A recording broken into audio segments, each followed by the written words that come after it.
নমস্কার, সুপ্রভাত।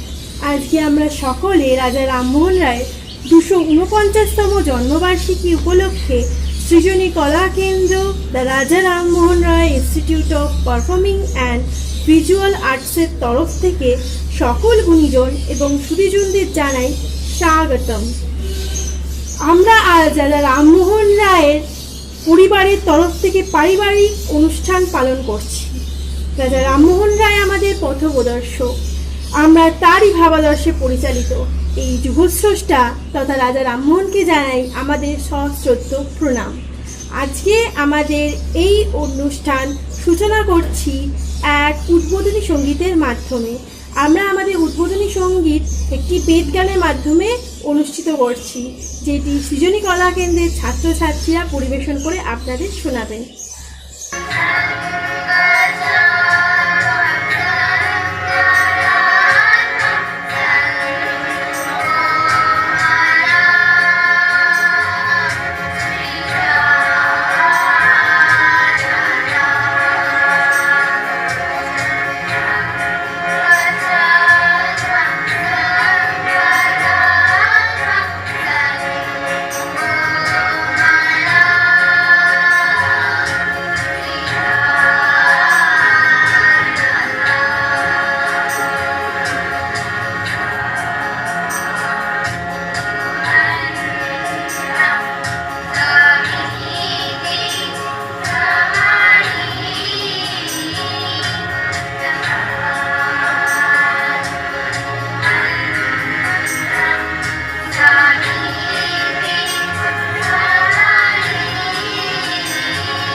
রাজা রামমোহন রায়ের প্রতিকৃতিতে মাল্যদান।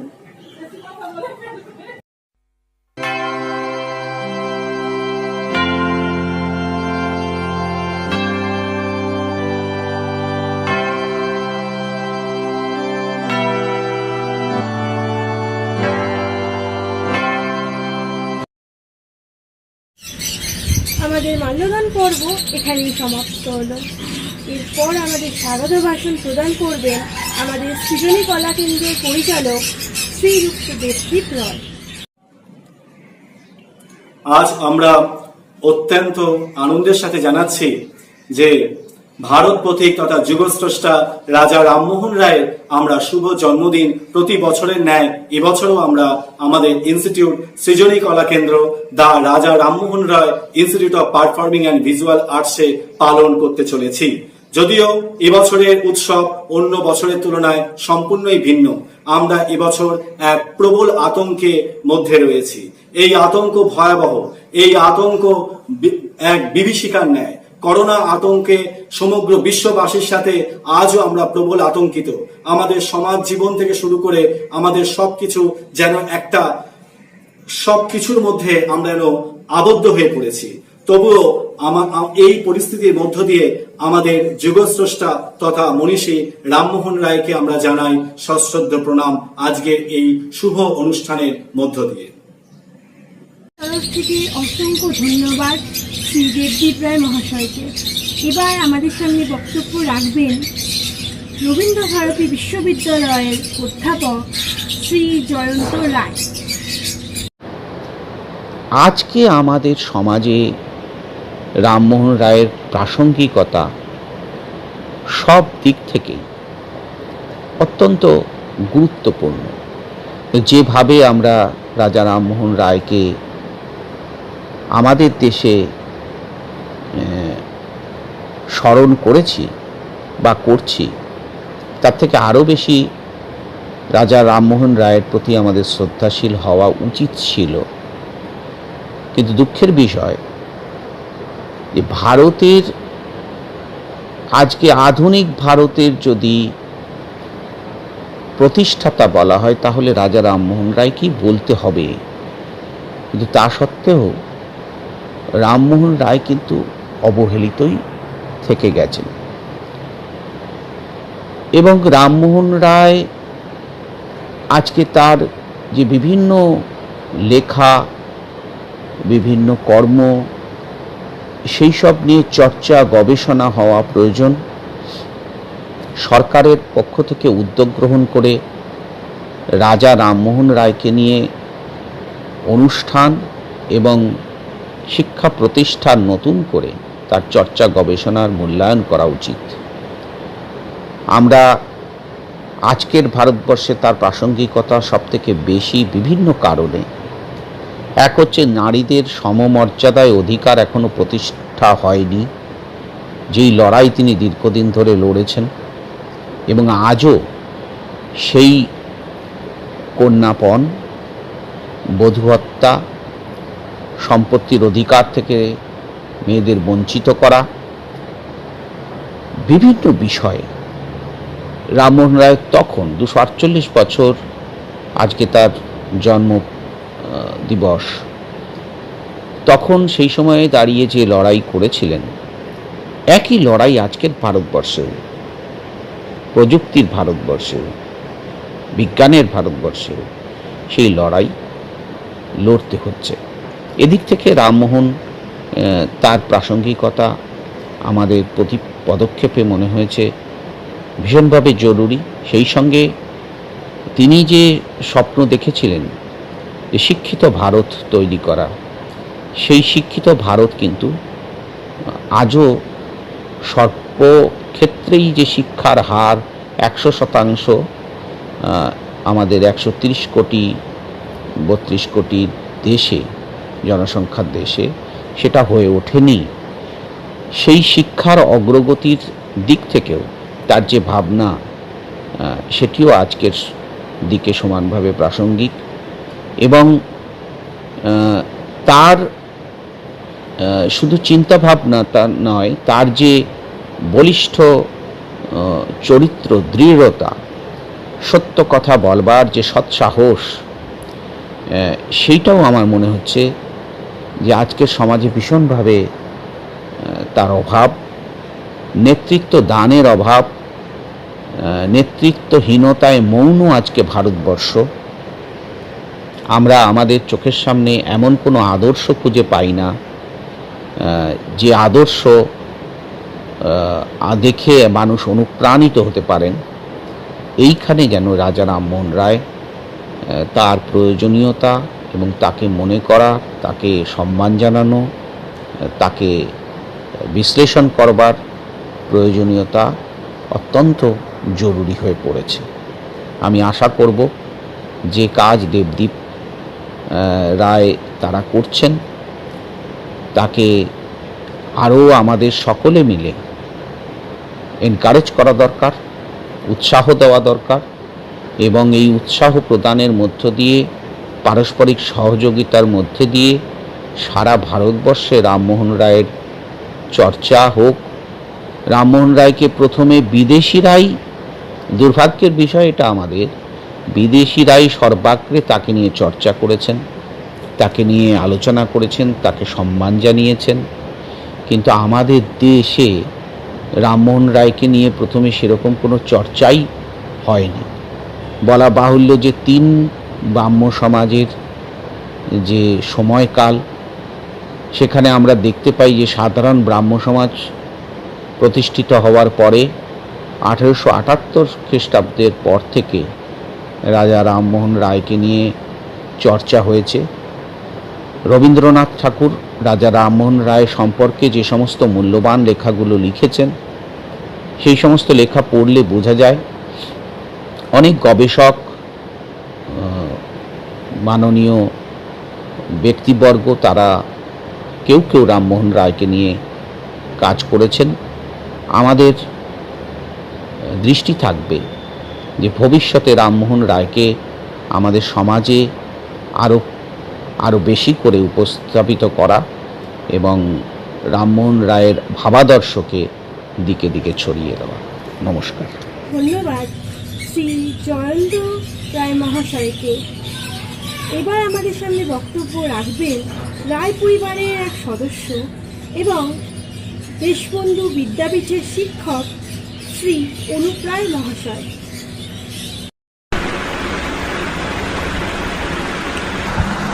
রাধানগরে রামমোহন পলাশী যুদ্ধের পর 15 বছর অতিক্রান্ত।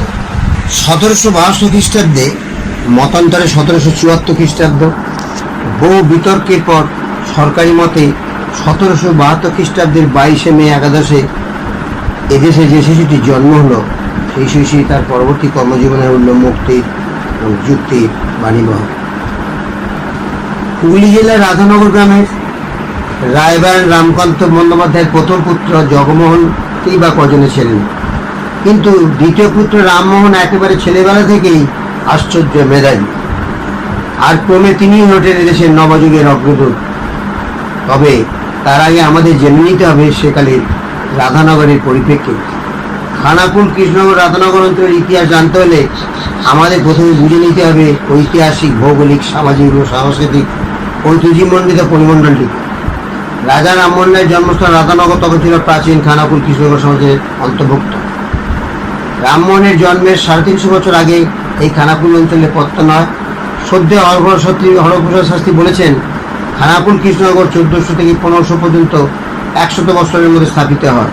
ওই অঞ্চলের সাংস্কৃতিক পটভূমি নবদ্বীপ অপেক্ষা প্রাচীন, অন্তত নবদ্বীপের পিঠাপিঠি হয়।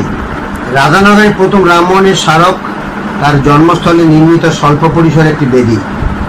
1859 খ্রিস্টাব্দে রাধানগরের রেভারেন্ড জেমস লং স্থানীয় বর্ষিয়ান ব্যক্তিদের সহায়তায় রায় পরিবারের সুতিকা দিয়ে অবস্থান চিহ্নিত করেন, সেখানে একটি বেদি নির্মাণ করান।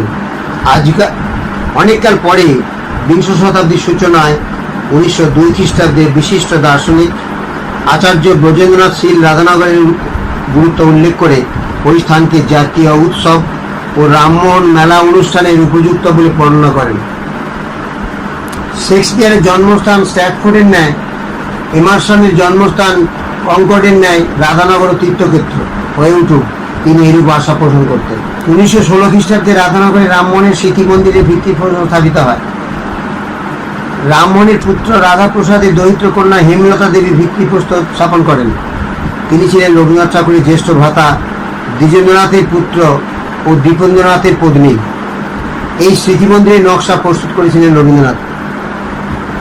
1817 রামমোহন যখন সপরিবার রঘুনাথপুরের নতুন বাড়িতে বসবাস করার জন্য আসেন, তখন তার বয়স হয়েছে 45 বছর। রামমোহন তখন যৌবন পেরিয়ে পৌরত্ব পা রেখেছেন। ইতিমধ্যে সম্ভবত একটি শোচনীয় দুর্ঘটনা ঘটে গেছে। সম্ভবত, কেননা এই দুর্ঘটনা সম্পর্কে রাজেন্দ্রনাথ বন্দ্যোপাধ্যায় একটি তথ্য প্রমাণ দিয়ে সংশয় প্রকাশ করেছেন।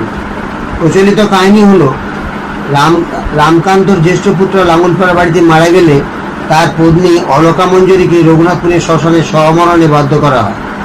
চিতার আগুন যখন দাউ দাউ করে জ্বলে ওঠে, প্রায় আগুন নিভে এসেছে, তখন রামমোহন কলকাতা থেকে শ্মশানে পৌঁছে শ্মশানের মাটি ছুঁয়ে প্রতিজ্ঞা করেন যে কোনো উপায়ে সতীদাহ প্রথাদের নিবারণ করবেন। এই প্রচলিত কাহিনীর কিছুটা সমর্থন পাওয়া যায় মিস কলেটের রামমোহন জীবনীতে। মিস কলেট যা লিখেছেন, বৈদ্যনাথ বন্দ্যোপাধ্যায় বঙ্গনুবাদ দিয়ে বিপরীত তথ্য উত্থাপন করে প্রচলিত কাহিনী মিস কলেটের মত খণ্ডন করেছিল। 1833-এর 20 আগস্ট ইস্ট ইন্ডিয়া বিল অনুমোদিত হলে রামমোহন সেপ্টেম্বর মাসে ব্রিস্টল যাওয়ার জন্য প্রস্তুত হলেন। এদিকে রামমোহন তখন চরম অর্থ সংকটে রামমোহনকে পড়তে হয়েছে। কলকাতা এবং লন্ডনে ম্যাকিনটনস অ্যান্ড কোনের সঙ্গে রামমোহনের আর্থিক লেনদেনের ব্যবস্থা ছিল। ব্যাংকিং কোম্পানি দৈর্ঘ্য পড়েছে।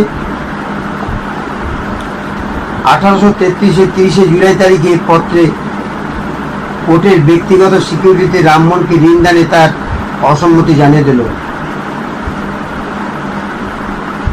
1833 খ্রিস্টাব্দের সেপ্টেম্বর মাস রামমোহনের কর্মজীবনের শেষ মাস। রামমোহন ক্লান্ত অবসন্ন রামমোহন বিশ্রাম নেওয়ার জন্য ব্রিস্টলে আমন্ত্রণ জানালেন গুণগ্রাহী বন্ধু রেভারেন্ড ডাক্তার কার্পেন্টার। তিনি ছিলেন কুমারী ক্যাসেলের অভিভাবক। কুমারী ক্যাসেলের একটি বড় বাড়ি ছিল ব্রিস্টলের স্টেপলটন গ্রোভে। এখানে রামমোহন পেলেন সহৃদ আতিথ্য। কুমারী ক্যাসেল ও তার মাসি কুমারী কিডেল সঙ্গে সেই বড় বাড়িতে এসে বাস করেছিলেন। রামমোহন যাওয়ার আগে সেখানে ছিল তার পালিত পুত্র রাজারাম। ডেভিডসনের কাছ থেকে কুমারী কিডেল তার স্টেপলটন গ্রোভের বাড়িতে রাজারামের দায়িত্ব গ্রহণ করেছিলেন। এখন রামমোহনের সঙ্গে তার দেখাশোনা করার জন্য এলেন কুমারী হেয়ার, যে ডেভিড হেয়ার সাহেবের বোন, তার দুই ভাই রাম হরিদাস, রামরতন মুখোপাধ্যায়, ডাক্তার কার্পেন্টার প্রায় রাজার কাছে আসতেন। তবে সুচিকিৎসক এসলেনের উপর বিশেষভাবে রামমোহনের চিকিৎসার দায়িত্ব দেওয়া হয়েছিল। 27 সেপ্টেম্বর 1833 ব্রিস্টলের স্টেপলটন গ্রোভে ভারতপুরুষ রামমোহনের ক্লান্ত চোখে শেষ ঘুম ঘনিয়ে এলো। মৃত্যুর সময় রামমোহনের বয়স হয়েছিল 61 বছর 4 মাস 5 দিন। রামমোহন যখন কলকাতায় ছিলেন, তখনই তার রচিত ব্রহ্মসঙ্গীতে যেন এই মৃত্যুসজ্জার চিত্র এঁকে গিয়েছিলেন। রামমোহনের ঘনিষ্ঠ বান্ধবী রাজার অতি অত্যন্ত শ্রদ্ধাশীলা মিস ক্যাসেলের প্রস্তাব অনুযায়ী স্টেপলটন গ্রোভে তার বাগানের সুন্দর বৃক্ষরাজির তলায় এক মনোরম নির্জন জায়গাকে রাজাকে 18 অক্টোবর শুক্রবার বেলা 2টোয় সমাধিস্থ করা হয়। কফিনটি কাঁধে বহন করে সমাধিস্থানে নিয়ে আসা হয়। কফিনের মধ্যে রাজার দেহের উপরে কোনো আচ্ছাদন দেওয়া হয়নি। কোনো ধর্মীয় আচার অনুষ্ঠান ছিল না। চারদিকে নিস্তব্ধতা বিরাজ করছিল। যারা সমাধিস্থলে পৌঁছেছিলেন তারা সকালে শোকাহত। কখনই চারপাশে দাঁড়িয়ে রাজারাম এদেশ থেকে নিয়ে যায় দুজন ভৃত্য স্টেপলটন গ্রোভের বেডফোর্ড স্কোয়ারে মিস ক্যাসেলের অভিভাবকরা, তারা দুজন আত্মীয় রাজার মৃত্যুর নিকটে সই করেছিলেন। পরবর্তীকালে রাজার উত্তরাধিকারীগণ আইনত কোনো অধিকার পূর্ণ না হয় সেজন্য উপস্থিত সকলে সেই সই করানো হয়েছিল। 10 বছর রামমোহনের মৃত্যুর পর রামমোহনের বন্ধু দ্বারকানাথ ঠাকুর বিলেতে গিয়ে ব্রিস্টলের কাছে আর্নাসভেলে নামে একটি প্রশস্ত জায়গায় 29 মে 1843 রামমোহনের কফিন সরিয়ে এনে উপযুক্ত মর্যাদায় সমাধিস্থ করেন এবং তার উপর গড়ে দেন একটি চমৎকার মন্দির। আর সেই মন্দির আমাদের জাতীয় তীর্থ।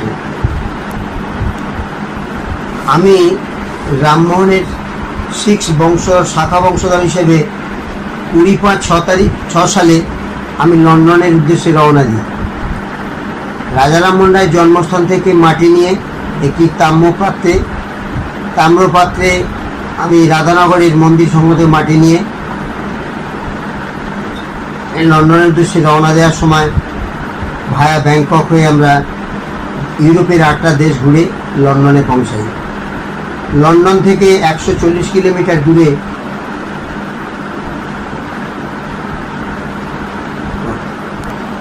অবস্থিত ব্রিস্টল, যেখানে রামমোহন সাহিত্য আছেন। আমরা প্ল্যান মাফিক 4 জন, ডক্টর সুধীর কুমার ঘোষ ও প্রফেসর তুষার চক্রবর্তী, তার স্ত্রী, আমি অনুপ কুমার রায়, ভারতের প্রাক্তন রাষ্ট্রপতির পুত্র মিস্টার পার্থ রায়, এবং তিনি লন্ডনে পুলিশ বিভাগে কর্মরত। আমরা ইনার জাপানি মারুতি করে সকাল 6:30টায় ব্রিস্টল শহরে রওনা দিলাম। গাড়ি থেকে পৌঁছালাম 3 ঘন্টা নাগাদ। সেখানে পৌঁছে রামমোহনের ওখানে আমরা প্রথমে খুঁজে পাচ্ছিলাম না তার সমাধিক্ষেত্র। চার্চের সহায়তায় আমরা রামমোহনের সমাধির কাছে এসে পৌঁছালাম। একটি 3 ফুট চওড়া খাতা বার করলেন। চার্চের খাতায় আমরা নাম সই করে পৌঁছালাম রামমোহন স্টিপেলটন গ্রেভের সমাধিক্ষেত্রে। আমরা যখন সমাধিক্ষেত্রে পৌঁছে অভিভূত হয়ে যে রাধানগর দেয়া মাটি, সেখানে আমরা চারদিকে ঢালার পর সেই স্থান থেকে মাটি নিয়ে মন্দিরে ছবি তুলে আমরা প্রস্তুত হই লন্ডনের শহরে ফিরে আসার জন্য। আমরা সেইখানে দাঁড়িয়ে অনুভব করি হাজার হাজার খ্রিস্টান সমাধির পাশে গেটের ডান দিকে রামমোহন সমাহিত। ভেবেছিলাম হয়তো সমাধিটা ভগ্নদশা হবে, বাস্তবে দেখলাম সুন্দর সাজানো আছে মন্দির। আমরা সেই মন্দিরে ছবি তুলে নিয়ে আসি। পরবর্তী পর্যায়ে রাধানগরের মেমোরিয়ালের পাশে সেই সমাধি স্মারক মন্দিরটি নির্মিত হয়। আমি শাখা বংশধর হিসেবে আমি মনে করি আমার জীবন সার্থক। আমরা রামমোহনের পুত্র প্যারিমোহনের বংশ থেকে আমাদের শাখা বংশ হিসেবে উৎপত্তি বলে আমার জানা। পরবর্তী পর্যায়ে আমরা এখনো পর্যন্ত রামমোহন রায়ের মায়ের দেয়া রাজরাজেশ্বরের দেবতার ভোগ এখনো আমাদের সমস্ত জ্ঞাতিদের মধ্যে এখনো প্রতি বৎসর হয়ে থাকে। এরকম আমরা যারা রামমোহনের বংশধর হিসেবে মনে করি, সেটাই বড় প্রমাণ রামমোহনের মায়ের যে গৃহদেবতা রাজরাজেশ্বর, সেই বর্তমানে ঠাকুরপালা তারই এক বংশধর গৌরাঙ্গপুর গ্রামে শ্রীদীপ রায়ের বাড়িতে এখনও সেই পালা হয়। আমরা সেই থেকেই মনে করি যে রামমোহনের মায়ের যে পালা, সেইটাই আমাদের কাছে বড় স্মৃতি। অসংখ্য ধন্যবাদ অনুপ রায় মহাশয়কে। এরপর আমাদের সামনে বক্তব্য রাখতে চলেছেন কলকাতা দূরদর্শনের প্রোগ্রাম ডিরেক্টর শ্রী অরুণাভ রায়। 1772 সালে এই বঙ্গভূমিতে একটি বালকের জন্ম হয়েছিল হুগলি জেলার রাধানগর গ্রামে। আপনারা চিন্তা করে দেখুন, হুগলি জেলা তখন 1772 সালে, আজ থেকে 249 বছর আগে, এখনই হুগলি জেলায় আপনি যদি যেতে চান, অনেক কাঠখড় পুড়িয়ে গাড়ি করে আপনাকে যেতে হবে, অথবা ট্রেনে করে গিয়ে অনেকটা রাস্তা গিয়ে সেই রাধানগর গ্রামে পৌঁছতে হবে। কিন্তু সেই রাধানগর গ্রামেই সেই মানুষটির জন্ম হয়েছিল, সেই বালকের জন্ম হয়েছিল, তার নাম রামমোহন রায়। তিনি রাজা উপাধি পেয়েছিলেন তার কাজের সূত্রে। তার কাজটা কী ছিল? তার কাজ ছিল পশ্চিমের যে শিক্ষা ভাবনা, যে শিক্ষা চিন্তা, তার সঙ্গে প্রাচ্যের একটা সংযোগ তিনি স্থাপন করেছিলেন। এবং প্রাচ্যের আমাদের ভারতবর্ষের যে পুরনো ধর্মগ্রন্থগুলি আছে, ধর্মগ্রন্থ বলাটাও ঠিক না, একটা দর্শনের কথাই বলা উচিত, বেদ বা উপনিষদ, এবং সেই সমস্ত সম্পর্কে প্রচুর পড়াশুনো করে তিনি বুঝিয়েছিলেন তখনকার দিনের মানুষকে যে জড় ভাবনা নিয়ে এই ধর্মকে ব্যবহার করা হতো, সেই জড় ভাবনার অনেক ওপরে হিন্দু ধর্ম, শুধু হিন্দু ধর্ম কেন, মানব ধর্ম। এই মানব ধর্মের সন্ধানেই কিন্তু মাত্র 15 বছর বয়সে তিনি তিব্বত চলে যান বৌদ্ধ ধর্ম সম্পর্কে জানার জন্য। কতগুলি ভাষা জানতেন, সম্ভবত 18টি ভাষা জানতেন, আমার ভুল হতে পারে। এবং তার যে যাত্রা, সেই যাত্রা শুধুমাত্র হুগলি, কলকাতা এর মধ্যে সীমাবদ্ধ ছিল না। তিনি চলে গেছিলেন, তখনকার দিনে কালাপানি বলা হতো, সে কালাপানি পেরিয়ে ইংল্যান্ডে। কেন গেছিলেন? দুটি প্রধান কারণ ছিল। একটা খুব বড় কারণ ছিল রানীর সঙ্গে দেখা করা তখনকার, এবং সেই রানীর সঙ্গে দেখা করে আমাদের দেশের, ভারতবর্ষের যে পন্থাতে শাসন কার্য চলছে 1757 সালের পর থেকে, 1757 সালের পর থেকে কোম্পানির হাতে, ইস্ট ইন্ডিয়া কোম্পানির হাতে ভারত চলে গিয়েছিল, এবং যেভাবে চলছে সেই চলার বিষয়ে যে অসুবিধাগুলো তৈরি হচ্ছিল সেগুলো সম্পর্কে সম্যক জ্ঞান দেওয়ার জন্য, জানার জন্যই কিন্তু তিনি চলে গেছিলেন। সেই সম্পর্কে ধারণা দেওয়ার জন্যই তিনি সেখানে চলে গেছিলেন, এবং সেখানে গিয়ে এবং সেখান থেকেও তিনি একটা খুব বড় কাজ করেছিলেন। নিজের বাড়িরই কোনো সম্পর্কিত আত্মীয়ের তিনি সতীদাহ দেখেছিলেন, এবং সেটা যে কত অবর্ণনীয় খারাপ কাজ সেটা বুঝতেও পেরেছিলেন। তিনি সতীদাহ প্রথা বন্ধ করেছিলেন। সতীদাহ প্রথা বন্ধ করে দেওয়া যেমন একটা খুব বড় কাজ, ঠিক তেমনি মানুষের মনের মধ্যে যে ব্যক্তিত্ব বোধ তৈরি করা, সেই তৈরি করার কাজটাও রাজা রামমোহন করেছিলেন। এই জেদি, এই চমৎকার মনোভাবটা তিনি তার মায়ের কাছ থেকেই নিশ্চয়ই পেয়েছিলেন, যে মায়ের সঙ্গে তার হয়তো জীবনে সেভাবে যোগাযোগ খুব মসৃণ ছিল না, কিন্তু তাতে কিছু এসে যায় না। রাজা রামমোহন রায় তার নিজের কাজের মধ্য দিয়ে ভারতবর্ষের সমাজকে মসৃণ করেছেন। ভারতবর্ষের সমাজ হয়েছে অনেক বেশি উদার, এবং সেই তার হাত ধরেই তাকে বলেছেন রবীন্দ্রনাথ ভারত পথিক। নিশ্চয়ই তিনি ভারত পথিকের কাজই করেছিলেন। ভারতকে জড় ভাবনার থেকে মুক্তি দিয়ে তিনি ভারতকে আধুনিক ভারতে রূপান্তরিত করার প্রথম যে কাজ, প্রথম যে আগুন দেওয়া বলা উচিত, আগুন ছোঁয়ানো, সেই কাজটা করেছিলেন। সেই কাজের জন্য আমরা সারা জীবন ভারতীয় সভ্যতা, বাঙালি সমাজ সারা জীবন তার প্রতি কৃতজ্ঞ থাকবে। নমস্কার। ধন্যবাদ আমাদের দলম্ব গুণীজনদের। এর পরের পরিবেশন একক সঙ্গীত। আমাদের এই একক সঙ্গীত পরিবেশনায় রয়েছে সৃজনী কলা কেন্দ্রের ছাত্রছাত্রীরা: সাত্তকী কর, সায়ন বর্মন, দেবাঞ্জলি শেঠ এবং দীপ সরকার। নমস্কার, আমার নাম সাত্তকী কর। আমরা সবাই রাজা, আমাদের এই রাজা রাজত্বে, নইলে মোদের রাজা শোনে মিলব কৃষককে। আমরা সবাই রাজা, আমরা সবাই রাজা, আমাদের এই রাজা রাজত্বে, নইলে মোদের রাজা শোনে মিলব কৃষককে। আমরা সবাই রাজা, আমরা যা খুশি তাই করি, তবু তার খুশিতেই চলি। আমরা যা খুশি তাই করি, তবু তার খুশিতেই চলি। আমরা নই পালা, নই দাসের রাজা, দাসের রাজত্বে, নইলে মোদের রাজা শোনে মিলব কৃষককে। আমরা সবাই রাজা, আমরা সবাই রাজা, আমাদের এই রাজা রাজত্বে, নইলে মোদের রাজা শোনে মিলব কৃষককে। আমরা সবাই রাজা।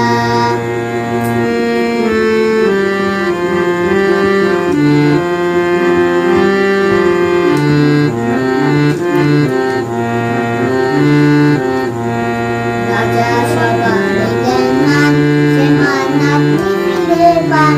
রাজা সবারে দেন মান, সে মান আপনি ফিরে পান।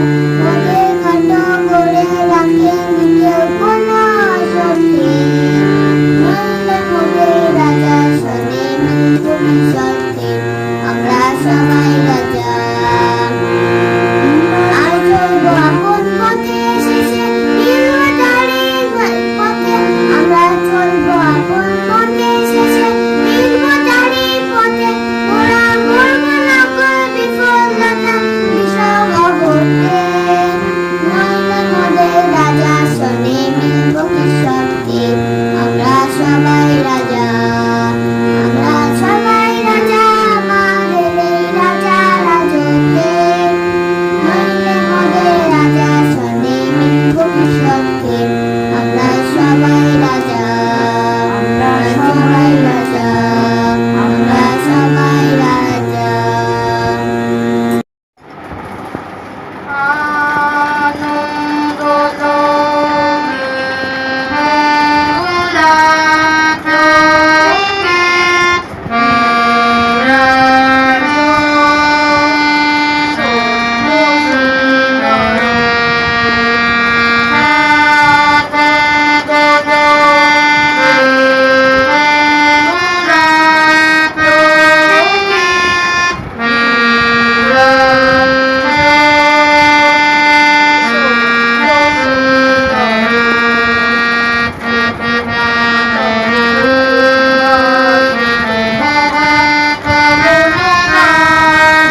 শেষ আমি আজকে তুমি আমাদের পিতা এই গানটি গাইব।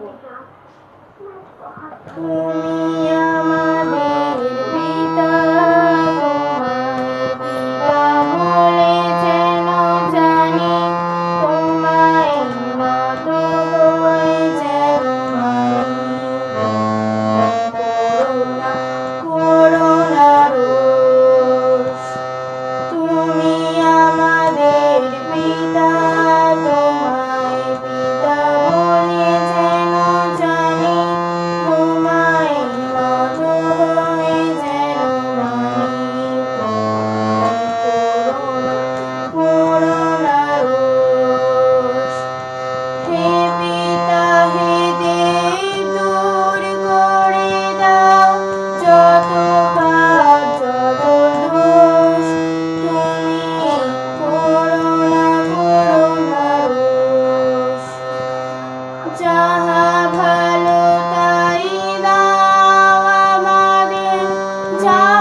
আমি রিপ সরকার, আমি আজকে হে সখা গানটি গাইব। হে সখা মম হৃদয়ে রহ, হে সখা মম হৃদয়ে রহ, সংসারে সব কাজে ধ্যানে জ্ঞানে হৃদয়ে রহ, হে সখা মম হৃদয়ে রহ, হে সখা মম হৃদয়ে রহ। নাথ তুমি এসো ধীরে, সুখ দুঃখ হাসি নয়ন নীরে। নাথ তুমি এসো ধীরে, সুখ দুঃখ হাসি নয়ন নীরে। লহ আমার জীবন ঘিরে, লহ আমার জীবন ঘিরে। সংসারে সব কাজে ধ্যানে জ্ঞানে হৃদয় রহ, হে সখা মম হৃদয় রহ, হে সখা মম হৃদয় রহ। নমস্কার। অসংখ্য ধন্যবাদ সৃজনী কলা কেন্দ্রের ছাত্রছাত্রীদের। আমাদের এরপরে পরিবেশন হলো আমাদের সৃজনী কলা কেন্দ্রের সঙ্গীত বিভাগের শিক্ষক শ্রী সৌভিক দত্ত আমাদের আজ রামমোহন রায় রচিত ব্রহ্মসঙ্গীত পরিবেশন করে শোনাবেন। নমস্কার সকলকে। আজ রাজা রামমোহন রায়ের 249তম জন্মজয়ন্তীতে আমরা এইবারে আমাদের অনুষ্ঠানটা ফেসবুক পেজের মাধ্যমে করছি। এছাড়া আমাদের আর কোনো পথ ছিল না। আমরা প্রত্যেকেই মানসিকভাবে করোনায় আক্রান্ত। করজোড়ে প্রার্থনা করি সমগ্র বিশ্ববাসী যেন ভালো থাকেন।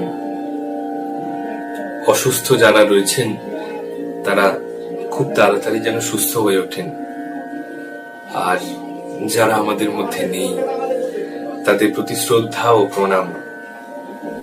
আমরা রাজা রামমোহন রায়ের মোট 61টি গান পাই।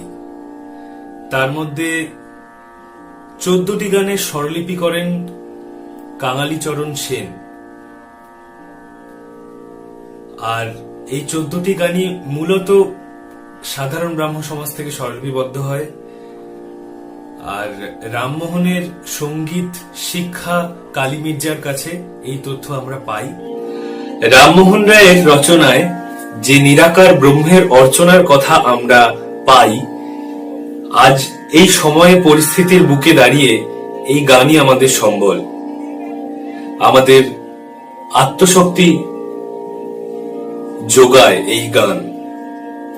এই গানের মধ্যে প্রকাশ পায় পরমেশ্বরের প্রতি আস্থা রাখার জন্য। তার গানেই আজ আমার তার প্রতি শ্রদ্ধাঞ্জলি। আমার প্রথম নিবেদনে যে গানটি, এই গানটি স্বামী বিবেকানন্দ গেয়েছেন। এই গানটি বাগেশ্রী রাগ, একতাল।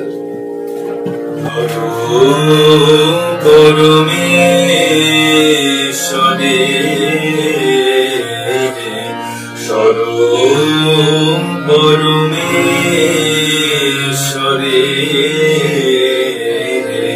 সরম পরমেশ্বরে অনাদি কারণে সরম পরমেশ্বরে সরম পরমেশ্বরে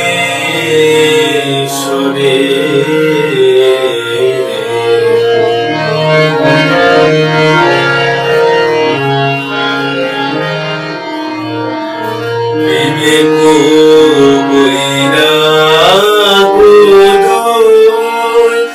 সহায় সাধনে বিবেক বৈরাগ সহায় সাধনে সরম পরমেশ্বরে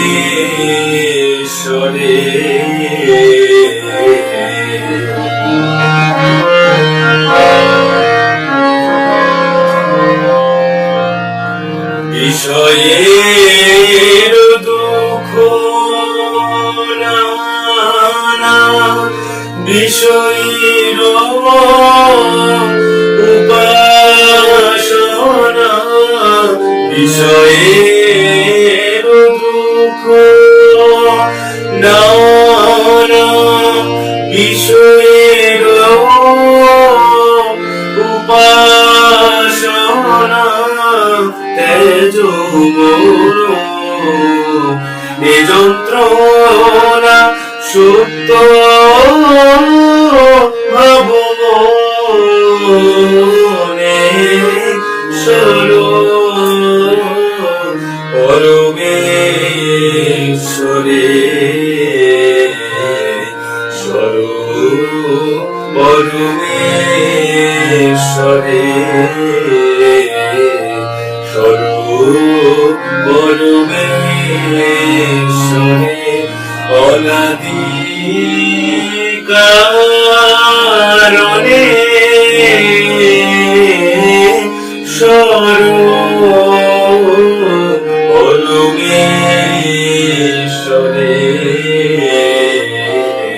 সরম পরমেশ্বরে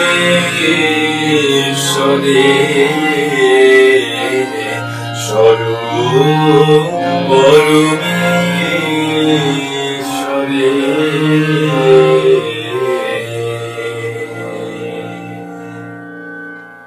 আমার দ্বিতীয় নিবেদনে রয়েছে একটি গৌড় মাল্লার রাগে ও কাওয়ালি তালের গান। কেন সৃজন লয় কারণে ভজনা, কেন সৃজন লয় কারণে ভজনা, রবিনা সংসার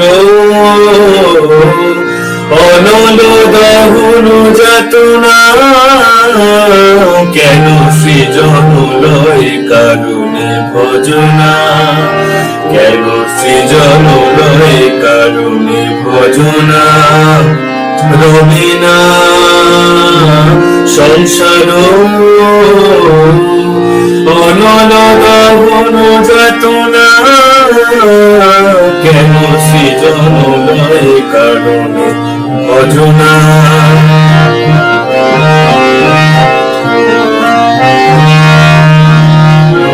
দেখো দেখো সাবধান ধরো জানো অভিমান, দেখো দেখো সাবধান ধরো জানো অভিমান, রূপেতে পতিত হয়ে মজনা, রূপেতে পতিত হয়ে মজনা, নিঃশ্বাস হয়েছে শেষ বাড়ির অশেষ ক্লেশ, নিঃশ্বাস হয়েছে শেষ বাড়ির অশেষ ক্লেশ, এখনো চেতনা হলো না, কেন সৃজন লয় কারণে ভজনা, কেন সৃজন লয় কারণে ভজনা, রবিনা সংসার অনল দহন যাতনা, কেন সৃজন লয় কারণে ভজনা, কেন সৃজন লয় কারণে ভজনা, কেন সৃজন লয় কারণে ভজনা। অনেক অনেক ধন্যবাদ। অসংখ্য ধন্যবাদ শ্রীযুক্ত সৌভিক দত্ত মহাশয়কে। আমাদের আজকের এই অনুষ্ঠান প্রায় সমাপ্তির দিকে। আমাদের এই অনুষ্ঠানে ধন্যবাদ জ্ঞাপন করার জন্য আমি শ্রীযুক্ত দেবদীপ রায় মহাশয়কে অনুরোধ করছি। এত সুন্দর অনুষ্ঠানটি পরিচালনা করার জন্য আমি এই ইনস্টিটিউটের সকল শিক্ষক শিক্ষিকা এবং ছাত্রছাত্রী অভিভাবক অভিভাবিকাদের জানাই আন্তরিক কৃতজ্ঞতা এবং অভিবাদন। ভাষায় প্রকাশ করতে পারবো না, এত সুন্দর অনুষ্ঠান পরিচালনা যেভাবে করা হলো তা যেন আমরা আগামী দিনেও পরিচালিত করতে পারি। শুধু জন্মদিন পালন করা নয়, রামমোহনের চিন্তা ভাবনা আজও আমাদের কাছে বড়ই প্রাসঙ্গিক। এই অনুষ্ঠানের সুন্দরভাবে সফল করার জন্য আমি প্রত্যেককে জানাই আন্তরিক অভিনন্দন।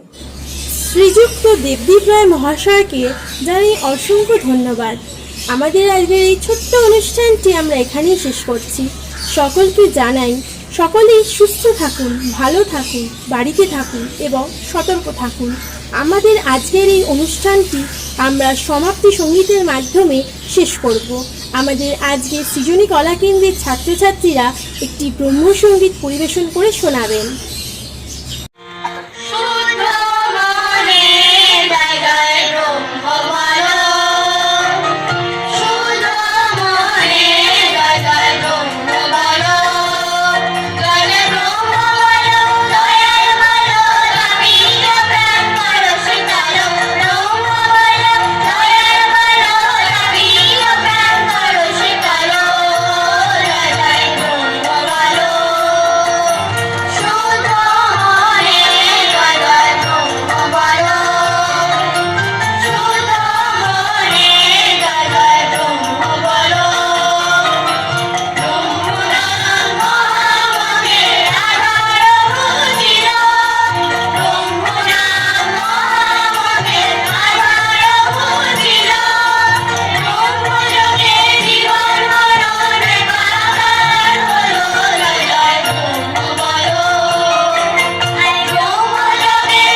আজকে আমাদের অনুষ্ঠান পর্বটি এখানেই শেষ হলো।